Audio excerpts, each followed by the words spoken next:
So this is what it's all about, chocolate, which is made from cocoa.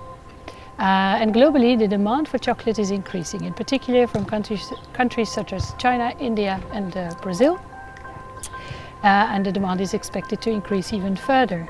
However, the production of cocoa also is a major factor of loss of biodiversity, both through deforestation and the loss of biodiversity within the cocoa growing systems themselves through intensification, for example. At the same time, climate change is expected to reduce the suitability for growing cocoa in some of the major producing countries in the world, which may lead to further pressure on forests and biodiversity from cocoa expansion elsewhere.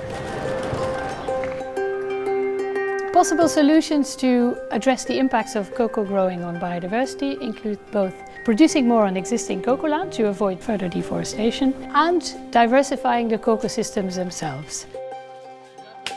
Traditionally, cocoa is grown under a forest canopy, so with a mixture of other trees, and over time farmers have designed those systems to include not just forest trees but other useful trees. This means that cocoa agroforestry systems can support a lot more biodiversity than, for example, a cocoa monoculture, but it may produce less cocoa.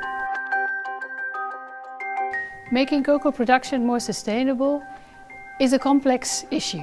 Cocoa growing and its impacts on biodiversity is influenced by governance factors, socio-economic factors and biophysical factors that interact with each other over time.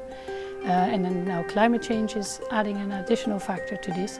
And Wageningen is addressing different aspects of this complex issue.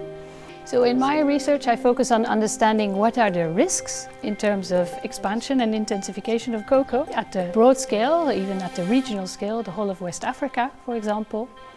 But also where are the opportunities to grow cocoa more sustainably, taking into account, for example, climate change.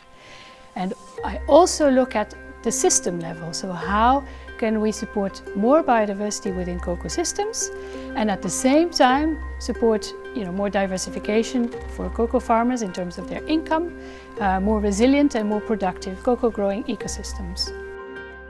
Farmers are already managing tree diversity within their systems, both to support their livelihoods but also to adapt to climate change. And we really need to listen more and understand what they are doing and why.